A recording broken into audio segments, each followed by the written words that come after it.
ನಮಸ್ಕಾರ ಕೇಳುಗರೆ, ಇದು ಡೇರ್ ಡೆವಿಲ್ ಮುಸ್ತಫಾ ಚಿತ್ರದ ಸಂಭಾಷಣಾಕಾರರಾದ ರಾಘವೇಂದ್ರ ಮಾಯಕೊಂಡ ಅವರು ಶೂಟಿಂಗ್ ಅನುಭವದ ಕುರಿತು ಬರೆದಿರುವ ಬ್ಲಾಗ್ನ ಆಡಿಯೋ ರೂಪ. ಓದುವವರು ವಿವೇಕ. ಡಿಡಿಎಂ ಡೈರೀಸ್ ಭಾಗ 7. Shooting continuity.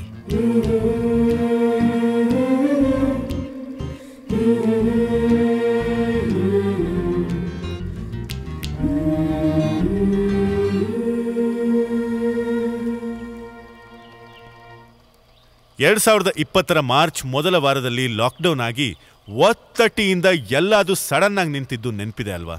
ಎಲ್ಲರೂ ಮತ್ತೆ ಎಲ್ಲಾದ್ರ ಥರಾನು ನಮ್ಮ ಸಿನಿಮಾನು ಸಡನ್ ಆಗಿ ನಿಲ್ತು.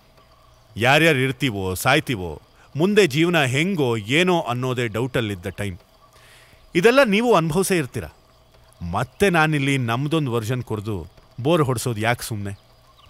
ಮಾರ್ಚಲ್ಲಿ ನಿಂತಿದ್ದ ನಮ್ಮ ಸಿನಿಮಾ ಸ್ಲೋ ಮೋಷನಲ್ಲಿ 7 ತಿಂಗಳು ದಾಟಿ ಅಕ್ಟೋಬರಲ್ಲಿ ಮತ್ತೆ ಶುರುವಾಯಿತು ಅಂದರೆ ಸಾಕು. ಎಲ್ಲ ಮತ್ತೆ ಸೇರೋದಕ್ಕೆ ಎಷ್ಟು ಖುಷಿಯಾಗಿದ್ವಿ ಅಂತ ಸಪ್ರೇಟಾಗೇನು ಹೇಳೋದು ಬೇಕಾಗಿಲ್ಲ. ಈ ಸಲ ಶೂಟಿಂಗ್ಗೆ ಅಷ್ಟು ಜನರ ಅವಶ್ಯಕತೆ ಇಲ್ಲದ್ರಿಂದಲೂ, ಕೊರೋನಾ ಹೀಟಿಗೆ ದುಡ್ಡು ಮೊಂಬತ್ತಿ ಥರ ಕರಗಿದ್ರಿಂದಲೂ ಜಯನಗರದ ಮನೆಗೆ ಮತ್ತೆ ವಾಪಸ್ ಹೋಗಲಿಲ್ಲ. ಇದು ನಮ್ಮ ಮೊದಲನೇ ಸ್ಯಾಡ್ ಥಿಂಗ್. ಮತ್ತು ಬೋಗಾದಿ ಹತ್ರ ಉಳ್ಕೊಳ್ಳೋದಕ್ಕೆ ಒಂದು PG ಮಾಡಿದ್ರು. ಜಯನಗರ ಮನೆಯಲ್ಲಿ ಎಲ್ಲ ನೆಲದ ಮೇಲೆ ಥಡಿ ಹಾಸ್ಕೊಂಡು ಒಟ್ಟಿಗೆ ಬಿದ್ಕೊಳ್ತಿದ್ವಿ. ಇಲ್ಲಿ ರೂಮ್ಗಿಬ್ರು 3 ಜನ ಅಷ್ಟೇ.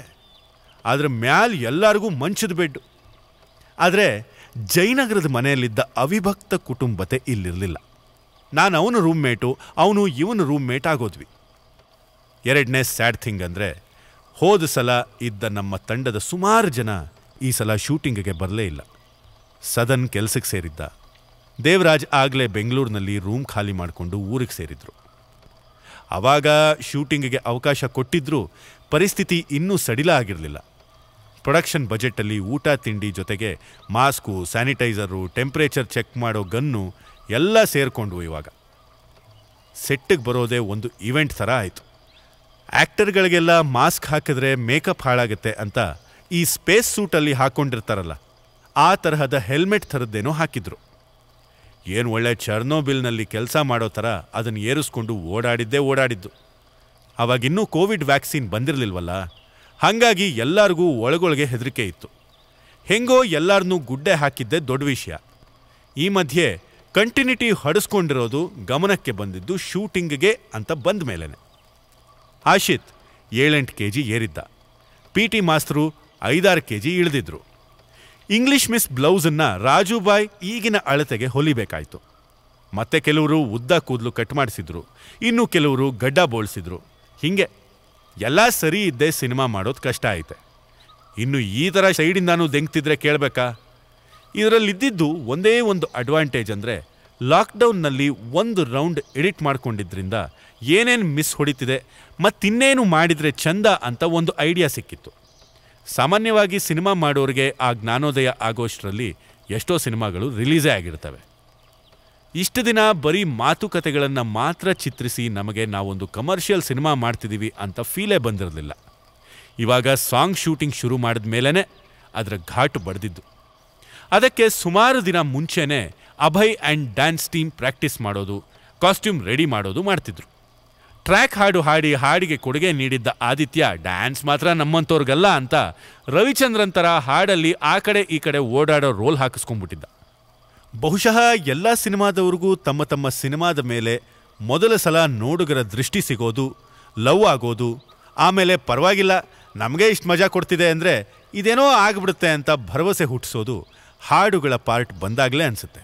ಅದೇ ಥರ ನಾವು ಎಕ್ಸ್ಟ್ರಾ ಮಜಾ ಮಾಡಿಕೊಂಡು ಶೂಟ್ ಮಾಡಿದ ಹಾಡು ನಿನ್ನಂಥವ್ರು ಯಾರೂ ಇಲ್ವಲ್ಲೋ. ಇದಾಗಿ 1 ವರ್ಷದ ನಂತರ ಪುನೀತ್ ರಾಜ್ಕುಮಾರ್ ಆ ಹಾಡನ್ನು ಶೇರ್ ಮಾಡಿದಾಗಲಂತೂ ಎಲ್ಲರೂ ಥ್ರಿಲ್ ಆಗೋಗಿದ್ವಿ. ಇದರ ಮಧ್ಯೆ ನಡೆದ 3ನೇ ಸ್ಯಾಡ್ ಥಿಂಗ್ ಹೇಳೋದು ಮರ್ತೇ ಹೋಯಿತು. ದೇವರಾಜ್ ಮತ್ತು ನಾನು ಹೋದ ಸಲ ಒಂದು ಗುಜರಿ ಪುಸ್ತಕದ ಅಂಗಡಿಗೆ ಹೋಗಿ ಒಂದಷ್ಟು ಮಸ್ತ್ ಪುಸ್ತಕಗಳನ್ನು ಬರೀ 50 ರೂಪಾಯಿಗೆ ಎತ್ಕೊಂಡು ಬಂದಿದ್ವಿ ಅಂತ ಬರೆದಿದ್ನಲ್ಲ, ಅದನ್ನು ಓದಿದ ಆಶಿತ್ ಮತ್ತು ಸಂಜಯ್ ನಮಗೂ ಪುಸ್ತಕಗಳು ಬೇಕು, ಅಲ್ಲಿಗೆ ಹೋಗೋಣ ಅಂತ ಪೀಡಿಸಿದ್ರು. ನನಗೂ ಮತ್ತೆ ಅಲ್ಲಿಗೆ ಹೋಗಬೇಕು ಅಂತ ಇದ್ದಿದ್ದರಿಂದ ಸರಿ 2-3 ಬೈಕಲ್ಲಿ ಮಂಡಿ ಮೊಹಲ್ಲಾ ಕಡೆಗೆ ಹೊರಟ್ವಿ. ಆದರೆ ಆ ಜಾಗ ಮಾತ್ರ ಸಿಗ್ತಾ ಇಲ್ಲ. ಅರ್ಧ ಗಂಟೆ ತಿರ್ಗಾ ಮುರ್ಗಾ ಅವವೇ ರೋಡ್ನಲ್ಲಿ ಸುತ್ತಾಕಿದ ಮೇಲೆ ದೇವರಾಜ್ಗೆ ಏನಾದರೂ ನೆನಪಿದೆಯಾ ಅಂತ ಫೋನ್ ಮಾಡಿದೆ. ಅವನು ನಾನು ಹೋದ್ಸಲ ಬಂದಾಗ ಅಲ್ಲಿ ಒಂದೆರಡು ಫೋಟೋ ತೆಗೆದಿದ್ದ. ಆ ಫೋಟೋ ಜೊತೆಗೆ GPS ಅಡ್ರೆಸ್ಸು ಸೇವ್ ಆಗಿತ್ತು. ಎಲ್ಲರೂ ಶರ್ಲಾಕ್ ಹೋಮ್ಸ್ ಥರ ಕೊರಳು ಪಟ್ಟಿ ಮೇಲೆತ್ಕೊಂಡು ಆ ಜಾಗಕ್ಕೆ ಹೋದರೆ ಮಾತ್ರ ನಿರಾಸೆಯಾಯಿತು. ಯಾವ ಪುಸ್ತಕನೂ ಇರಲಿಲ್ಲ, ಬರೀ ರದ್ದಿ ಕಾಗದಗಳು, ಹಳೆ ಪತ್ರಿಕೆಗಳು. ಒಳಗೇನಾದರೂ ಸಿಗಬಹುದು, 2 ನಿಮಿಷ ನೋಡ್ತೀವಿ ಬಿಡಿ ಸಾರ್ ಅಂತ ಎಷ್ಟು ಬೇಡ್ಕೊಂಡ್ರು ಆ ಅಂಗಡಿಯವನು ಗದರಿ ಅಲ್ಲಿಂದಾನೇ ಓಡಿಸ್ಬಿಟ್ಟ.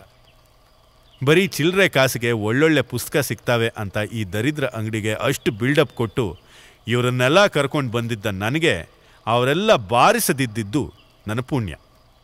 ಸಮಾಧಾನಕರ ಬಹುಮಾನದ ಥರ ದಾರಿ ಮಧ್ಯೆ ಸೆಕೆಂಡ್ ಹ್ಯಾಂಡ್ ಬುಕ್ ಅಂಗಡಿಲಿ ಎಲ್ಲರೂ ಒಂದೆರಡು ಪುಸ್ತಕ ತೊಗೊಂಡು ಬಂದ್ವಿ. ಬಾಕಿ ಇದ್ದ ಶೂಟಿಂಗ್ ಕಾಲ್ಭಾಗ ಮಾತ್ರ, ಅದೂ ಮುಗಿತಾ ಬಂತು. ಇವಾಗ ಇನ್ನುಳಿದ ಕೆಲವು ಭಾಗಗಳನ್ನು 2 ದಿನ ಮೂಡಿಗೆರೆಯಲ್ಲಿ ಚಿತ್ರೀಕರಿಸುವುದು, ಆಮೇಲೆ ಅಲ್ಲೇ ಕುಂಬಳಕಾಯಿ ಒಡೆದು ಅವರವರ ಮನೆಗೆ ನಡೆಯೋದು ಅಂತ ಆಗಿತ್ತು. ಇದು ಮಾತ್ರ ನಮ್ಮ ಶೂಟಿಂಗ್ನ ಪೀಕ್ ಪಾಯಿಂಟ್.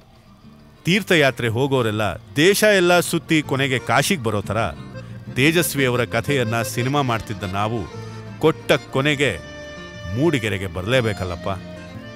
ಇಷ್ಟು ದಿನ ತೇಜಸ್ವಿಯವರ ಕಥೆಗಳಲ್ಲಿ ಓದಿದ್ದ ಜಾಗಗಳು, ಪಾತ್ರಗಳು ನಾವು ಹೋಗಿ ಬಸ್ ಇಳಿದ ತಕ್ಷಣ ಶೇಕ್ ಹ್ಯಾಂಡ್ ಕೊಡ್ತವೆ ಅನ್ನೋ ರೇಂಜಲ್ಲಿ ಉತ್ಸುಕರಾಗಿದ್ವಿ ಎಲ್ಲರೂ.